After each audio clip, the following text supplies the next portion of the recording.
माननीय अपने राष्ट्रीय अध्यक्ष जी दीप प्रज्वलन कर आज इस समारोह का विधिवत उद्घाटन कर रहे हैं। एक बार आप सभी आगत अतिथियों से मेरा आग्रह होगा कि जोरदार तालियों के साथ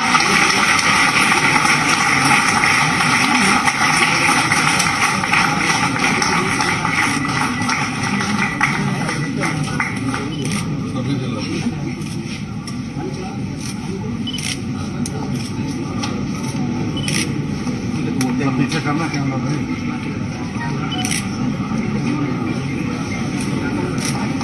कैमरा आ रहा है यार पीछे तो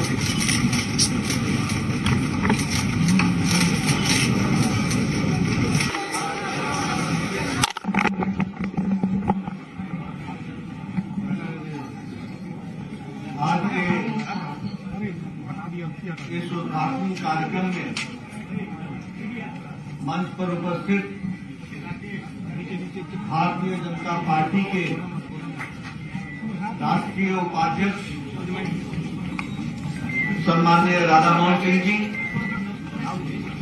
हमारे पार्टी के प्रदेश के जुझारू, ऊर्जावान और संवेदनशील अध्यक्ष श्री संजय जायसवाल जी, बिहार के उप मुख्यमंत्री सम्माननीय तारकिशोर प्रसाद जी, बिहार की उप मुख्यमंत्री बहन श्रीमती रेणु देवी जी, उपस्थित हमारे सभी भारत सरकार में और बिहार सरकार में मंत्री, उपस्थित सभी वरिष्ठ सांसदगण, विधायकगण, हमारे वरिष्ठ साथीगण और 23 जिलों में जुड़े हुए हमारे उपस्थित सभी जिला के अध्यक्ष जो वर्चुअली जुड़े हुए हैं। मैं भी स्क्रीन पर देख रहा था तो मुझे मोतिहारी में प्रमोद कुमार जी भी दिखे, मुझे सतीश दुबे बगा में दिखे, मुझे दिवेंद्र सराफ जी भी दिखे। पहचानने की कोशिश कर रहा था मैं, वर्चुअली जो जो लोग जुड़े हैं सभी को मेरा नमस्कार और सभी का अभिनंदन। आज हम सब लोग यहाँ पर 16 कार्यालयों का श्री गणेश और 7 कार्यालयों पर शिलान्यास करते हुए कार्य के प्रारंभ करने का कार्यक्रम शुरू किया है। मैं अपनी ओर से, भारतीय जनता पार्टी की ओर से और हमारे बिहार के पार्टी की तरफ से आप सबको हार्दिक बधाई देता हूं और इस शुभ अवसर पर शुभकामनाएं देता हूं कि यह कार्यालय आज जो समर्पित हुए हैं वह पार्टी के विकास में, पार्टी की विचारधारा को बढ़ाने में अपना योगदान करेंगे। वैसे ये कार्यालय की कल्पना में आप लोगों के साथ आज जरूर चर्चा करना चाहूंगा। जब 2014 में हमारी सरकार बनी और आदरणीय प्रधानमंत्री श्री नरेंद्र मोदी जी देश के प्रधानमंत्री बने तो वो एक दिन 11 अशोक रोड पार्लियामेंट्री पार्टी की बैठक के लिए आए। पार्टी के कार्यालय का रेनोवेशन हुआ था, उन्होंने रेनोवेशन को देखा। देखने के बाद उन्होंने पूछा कि ये है तो सरकारी जमीन पर, सरकारी प्रॉपर्टी है। मैंने कहा हाँ। तो फिर उन्होंने एक कल्पना हम सबको दी। मैं उस समय महामंत्री होता, अमित भाई उस समय राष्ट्रीय अध्यक्ष होते। तो उन्होंने कल्पना दी कि क्या हम अब इतनी बड़ी पार्टी बने हैं, क्या हम अपना कार्यालय नहीं रख सकते? क्या हमको हर एक जिले में और हर एक प्रदेश में अपना कार्यालय नहीं होना चाहिए? ये उन्होंने हम लोगों को कल्पना दी और मुझे खुशी है कि हमारे राष्ट्रीय अध्यक्ष उस समय अमित शाह जी ने इस कल्पना को साकार करने का प्रयास किया और मुझे याद है कि लगभग 724 जिले हमने ऐसे इंगित किए जहां हमको कार्यालय बनाना है। और आज मुझे खुशी होती है ये बताते हुए कि 215 कार्यालय बन करके तैयार हो गए हैं और 512 कार्यालयों का काम चल पड़ा। कुछ कार्यालयों के लिए जमीन की रजिस्ट्री रह गई। और आज मुझे यहां बिहार में आकर के 16 कार्यालयों का, पिछली बार में आया था तो शायद 10 कार्यालयों का, 11 कार्यालयों का मैंने उद्घाटन किया था। आज मैं 16 कार्यालयों का उद्घाटन कर रहा हूं और 7 कार्यालयों का शिलान्यास कर रहा हूं। ये बहुत ही हम सबके लिए संतोष का विषय है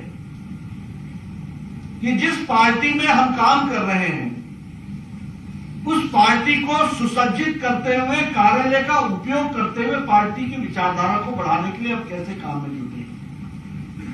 मैं यहां बैठा बैठा सोच भी रहा था, मैं राधा मोहन जी से पूछ भी रहा था।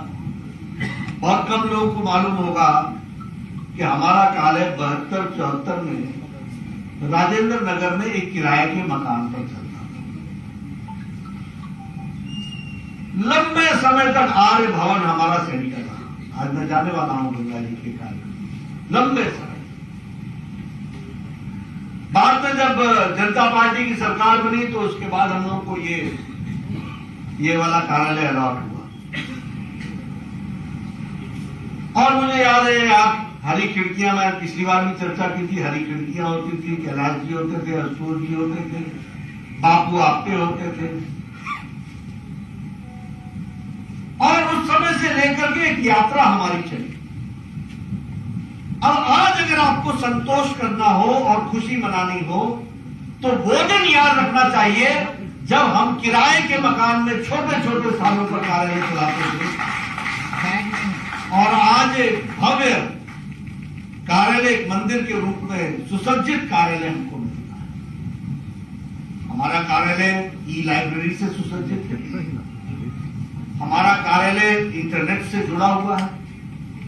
हमारा कार्यालय दुनिया की कोई भी जानकारी, खबर चाहिए उसकी व्यवस्था है। चर्चा करने के लिए कॉन्फ्रेंस हॉल है। 15 आदमी बैठना चाहते हो तो छोटा कॉन्फ्रेंस हॉल है, बड़ा बैठना चाहते हो तो हॉल है, अलग से बैठना चाहते हो तो कमरे हैं। यानी पार्टी ने हार्डवेयर तैयार किया है लेकिन सॉफ्टवेयर हमको बरकरार रखना है। ये हमारी जिम्मेवारी है। मैं कई बार लोगों को बोलता हूं, देखो हम बीजेपी ऑफिस नहीं बोलते, हम कार्यालय बोलते। हम कार्यालय क्यों बोलते हैं? क्योंकि ऑफिस का कॉन्सेप्ट यह है कि 10 बजे खुलता है, 5 बजे बंद हो जाता है। कार्यालय जीता जागता मंदिर है हमारी विचारधारा का। ये कभी बंद नहीं होता है और शाम को ही इसमें रौनक आती है। ये भी उनके ध्यान में। और ये संस्कार केंद्र है। मैं जब युवा होता था तो मुझसे कोई बोलता था, बेटा जी समझाओ कि पार्टी क्या होती है, संगठन क्या होता है। तो मैं उनको बोलता था कार्यालय आओ। तो कार्यालय में क्या करूं? मुझे आओ तो सही। आता था बेचारा, दरी पर बैठता था। अब कॉलेज का स्टूडेंट, जीन की पैंट पहनी हो, दरी पर बैठना पड़े तो समझ में आ जाए। तो बड़े बड़े अच्छे अच्छे कॉलेज के लोग जब जमीन पर बैठते थे तो दिमाग भी जमीन पर आ जाता। उद्देश्य था संस्कार देना। उद्देश्य था कि परिवर्तन के माध्यम कैसे बनते। उद्देश्य था कि उनको यह बताना कि एक साथ मिलकर के काम कैसे कर सकते। हमारे पास बहुत से लोग आते थे, बेटा जी tell me some work, we can do anything, पर ये बैठक उठक हमें नहीं आती। मैं कहता था इसी उठक बैठक से तुम बनोगे, इस बात को याद रखो। अकेला चना भाड़ नहीं फोड़ता। ये संस्कार देने का केंद्र है। इसलिए कार्यालय जब हम बोलते हैं तो वह संस्कार केंद्र है। आपको पता चलता है कि एक साथ मिलकर के काम कैसे किया जा सकता है। और जब विपरीत परिस्थिति में हमारे लोगों ने खड़ा किया है, कोई जानता था इससे पहले जब वो पार्टी में आया कि फुल टाइमर क्या होता है? परिवार के बिना रहने वाले लोग कैसे काम करते हैं? कोई जानता था कि पार्टी को खड़ा करने के लिए किन किन लोगों ने क्या क्या योगदान किया है? ये सब चीजें जानने का केंद्र है तो कार्यालय है, और इसलिए इनफॉर्मल एजुकेशन का रास्ता भी कार्यालय है। लेकिन अब हम नई ऊंचाइयों पर जा रहे हैं, और अगर हमको नई ऊंचाइयों पर जाना है तो मॉडर्न फैसिलिटीज का उपयोग करते हुए हमारा कार्यकर्ता मोस्ट मॉडर्न विषयों के साथ भी अपने आप को जोड़ता हुआ दिखना चाहिए। दुनिया में क्या चल रहा है, देश में क्या चल रहा है, कौन कौन सी घटनाएं घट रही है, कैसे घट रही है, क्या घट रहा है, ये सारी जानकारियां हासिल करने का केंद्र अब हमारा कार्यालय है। इसलिए कार्यालय का उपयोग स्ट्रैटेजी बनाने के लिए करना चाहिए, तैयारी करने के लिए करना चाहिए। हम एक ऐसी पार्टी है जो आइडियोलॉजिकल बेस्ड है, वैचारिक पृष्ठभूमि पर हम खड़े हैं।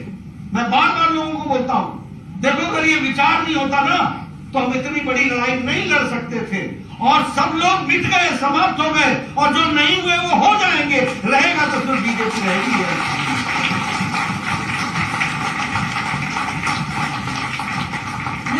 ये पागलपन है, ये विचार के लिए मदमस्ती है जिसके कारण हम लगे, और लाखों लोग लगे।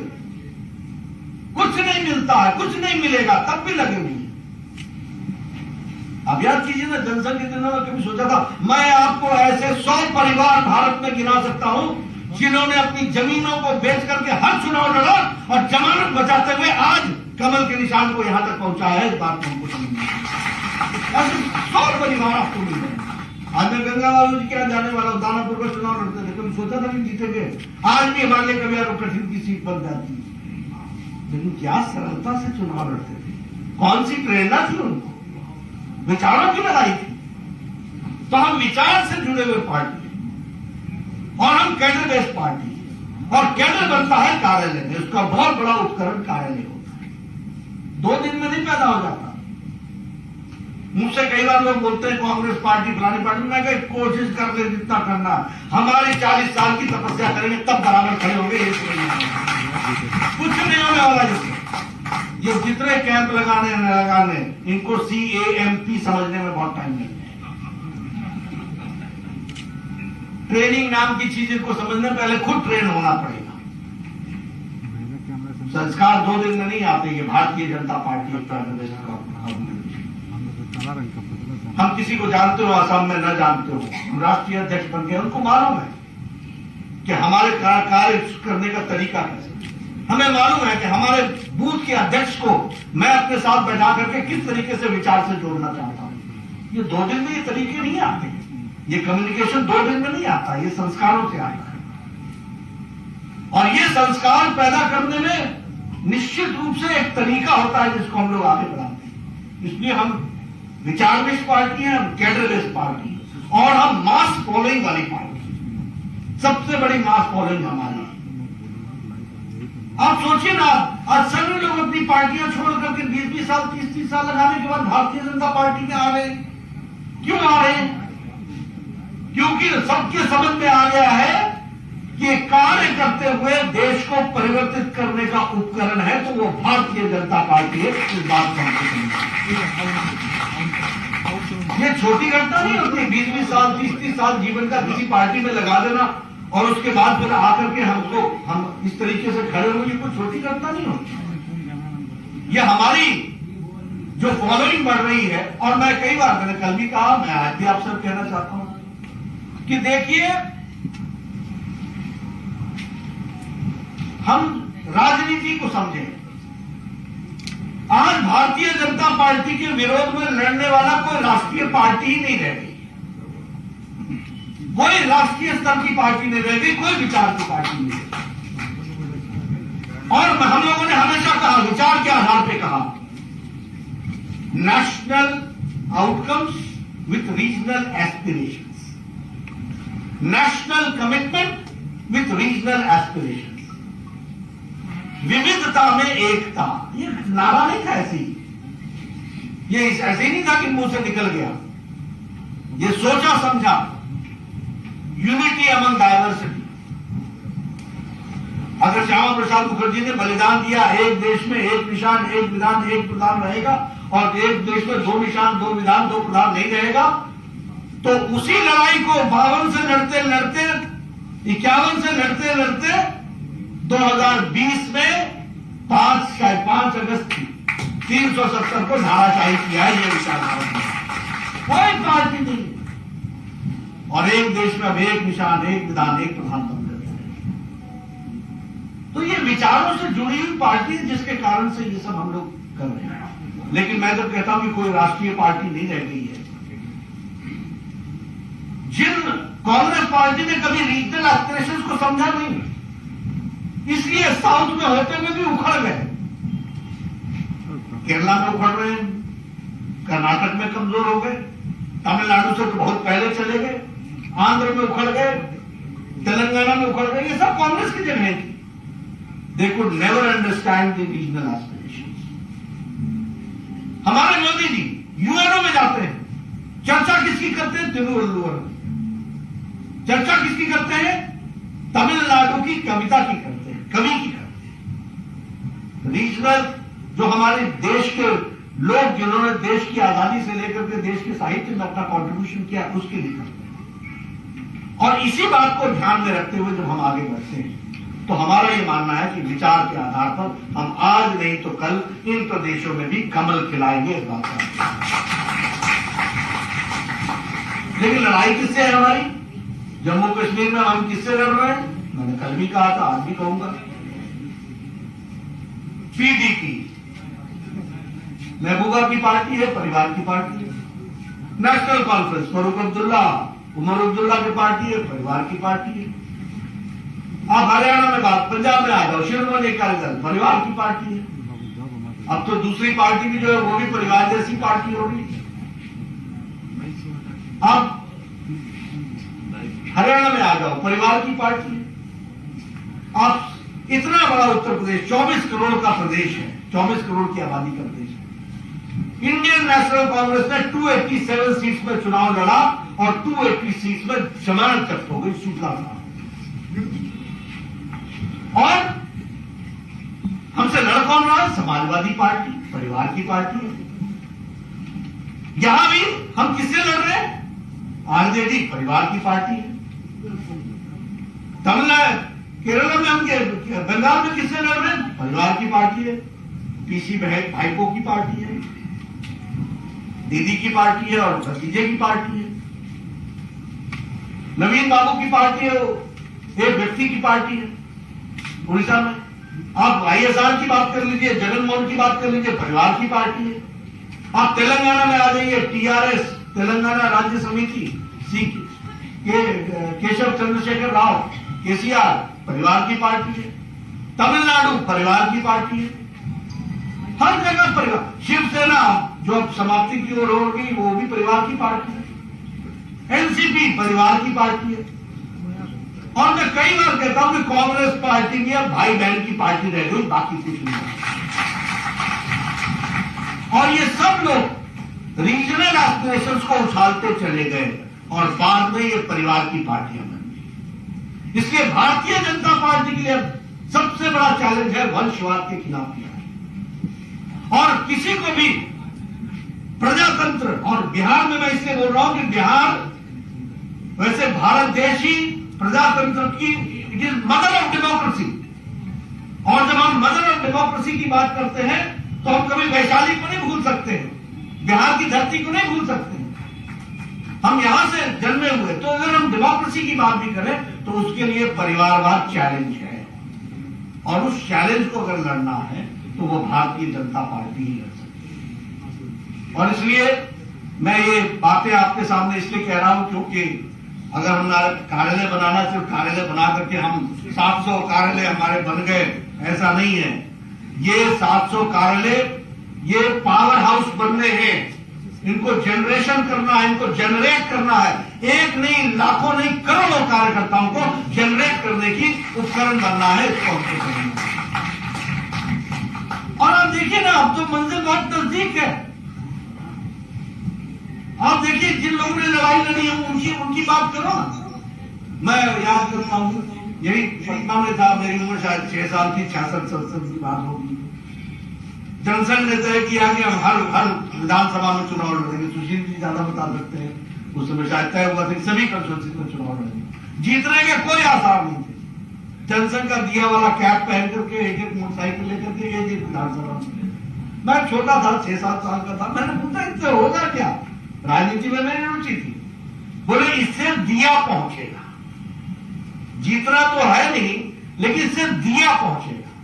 आज भी एक छोटे से बालक के रूप में मेरे दिमाग में बैठा हुआ है कि लड़ाई कमिटमेंट से होती है, लड़ाई कमिटमेंट से ताकत पैदा करती है। तो आज आप समझिए कि कितनी खुशी का दिन है कि आज आप दुनिया की सबसे बड़ी पार्टी, बिहार में सरकार में आप विराजमान, आपकी ताकत, आपके एमएलए, आपके एमपी, आपका समर्थन समाज के बीच में। और मैंने कल भी कहा, बाईं ओर, मैं कल आप मेरा रोड शो कर रहे थे, तो बाईं ओर तो हाथ में हिला रहा था, तो बाईं ओर तो भाई बीजेपी के कार्यकर्ता थे जो सड़क पर थे, लेकिन मैं दाहिनी ओर हाथ हिला रहा हूं जहां बीजेपी के कार्यकर्ता नहीं थी, पटना की जनता थी। और लोग दुकानों से, छोटे छोटे दुकानों से, आम गरीब व्यक्ति हाथ हिला करके रिस्पॉन्ड कर रहा था। ये भारतीय जनता। मेरे को कल पटना विमेंस कॉलेज से लेकर के मौर्या के चौक तक कोई भी ऐसा ऑटो वाला, रिक्शा वाला, बस ड्राइवर, कंडक्टर, बस में चलने वाला साधारण व्यक्ति, ऐसा मुझे कोई नहीं मिला जिसने खिड़की से हाथ निकाल करके हाथ का अभिवादन किया। ये बीजेपी की ताकत बन रही है। आज आम गरीब साधारण व्यक्ति आपके साथ खड़ा हो रहा है। कोई चाय की दुकान लगा करके ठेला वाला खड़ा है, वो आपको नमस्ते कर रहा है। कोई दुकान पर आकर के कोई रिक्शा वाला चाय पी रहा है, वो आपको नमस्ते कर रहा है। वो तो कोई तैयार करके लाया हुआ व्यक्ति नहीं था। और हमें तो इतना समझ में आता ही ना कि मेरे नारे कौन लगा रहा है। तो ये परिवर्तन आज भारतीय जनता पार्टी आम गरीब व्यक्ति के साथ जुड़ी हुई पार्टी, गांव, गरीब, वंचित, पीड़ित, शोषित, इनकी पार्टी। और विकास के नाम पर भारतीय जनता पार्टी पर्यायवाची। विकास और भारतीय जनता पार्टी ये पर्यायवाची। इसलिए मित्रों, मैं आज के दिन आपको, अब बहुत सी बातें मैं कह सकता हूं, मैं आपकी उस पर चर्चा नहीं कर सकता हूं क्योंकि बहुत आवश्यकता नहीं है। लेकिन आप सबसे मैं निवेदन करूंगा कि आप सिर्फ कार्यकर्ता नहीं हैं, आप विचारों के वाहक हैं। इसलिए राजनीतिक व्यक्ति को राजनीतिक बातचीत और समाज और देश के लिए की बातचीत हमेशा लोगों के बीच में रखनी चाहिए। ये हम लोग ऐसे ही बड़े साधारण ढंग से कह देते हैं, ये देखो स्वच्छता अभियान हो गया, 11 करोड़ इज्जत घर बन गए। अब कहने का और समझने का तरीका है। आप, मैंने कल भी कहा, मैं आज भी कहता हूं, बचपन में जब मैं अपनी गाड़ी से सड़क पर, नेशनल हाईवे पर, स्टेट हाईवे पर चलता था, तो अगर सुबह 6 बजे चलता था या शाम को 6 बजे चलता था, तो मुझे झुंड के झुंड महिलाएं अपने दैनिक नित्यक्रम के लिए सड़कों पर जाती हुई दिखती थी। और जब उनको गाड़ी की लाइट पड़ती थी, बेचारी साइड में हट जाती। मैंने वो दृश्य देखा, अपनी आंखों से देखा। और इनकी संख्या कितनी, राम मनोहर लोहिया जी ने कहा पार्लियामेंट में कि मुझे दुख होता है कि इस तरीके का दृश्य देखने को मिलता है, लेकिन 60 से लेकर के 2014 तक किसी ने नहीं कुछ किया। लेकिन प्रधानमंत्री मोदी जी ने 11 करोड़ इज्जत घर बना करके 11 करोड़ महिलाओं का सशक्तिकरण किया। और घर में सिर्फ एक महिला नहीं होती, बच्चे भी होते। और मैं तो स्वास्थ्य मंत्री की दृष्टि से कहता हूं कि डायरिया के इंसिडेंट्स घट गए। हेल्थ मिनिस्ट्री की तरफ से मैं बोलता हूं कि डायरिया के इंसिडेंट्स घट गए। इसलिए स्वच्छता ही नहीं है, स्वस्थ परिवर्तन लाने का ही माध्यम है। लेकिन इन बातों को हमको बताना होगा, समझाना होगा, लोगों के बीच में जाकर के चीजों को रखना होगा। लोग जानते हैं। अब प्रधानमंत्री गरीब कल्याण अन्न योजना, आप बताइए, किसी देश ने दुनिया में कोरोना के संक्रमण में कोई इस तरीके का पैकेज किया? आज 80 करोड़ की जनता को और उसमें प्रदेश सरकार अपनी तरफ से भी कुछ जोड़ करके देने का प्रयास कर रही है। ये स्वावलंबी पिछली बार 100 साल पहले जब महामारी आई थी तो लोग बीमारी से ज्यादा भूखमरी से मर गए थे, लेकिन उसकी भी व्यवस्था की गई। ऐसी कितनी स्कीम्स है, मैं गिनाने लगूं और आप सब लोग जानते भी हैं, लेकिन इसके हमको वाहक बनना है और इसके वाहक बनने के साथ साथ चीजों को नीचे तक ले जाना है और एक दूसरे के साथ विमर्श करने का और अच्छी तरीके से रखने का अगर कोई स्थान है तो वो कार्यालय है जिसका हमको उपयोग है। डिस्कशन होनी चाहिए, डिबेट होनी चाहिए, चर्चा होनी चाहिए। मैं आपको फिर से पुनः बधाई देना चाहता हूं। आज मेरे लिए तो सच में बहुत ही खुशी का विषय है कि आज उन लोगों को कितनी खुशी होती होगी जो दरियों पर बैठ करके और छोटे छोटे कार्यालयों में मिट्टी के मकानों में रहते हुए बरसात आ जाए तो पानी भीग जाए, कमरा भीग जाए, ऐसी परिस्थितियों में पार्टी को खड़ा किया था। आज 16 कार्यालय, नए भवन, विकास के मंदिर, परिवर्तन के मंदिर बनकर के तैयार हुए, संस्कार के मंदिर बनकर के तैयार हुए, 7 नए कार्यालय और तैयार हुए। मेरी शुभकामनाएं हैं बिहार जल्द से जल्द सभी जिलों में अपना कार्यालय बनाए और आगे बढ़े। हमारी इस शुभकामना के साथ आप विचारधारा को आगे बढ़ाएं। बहुत बहुत धन्यवाद।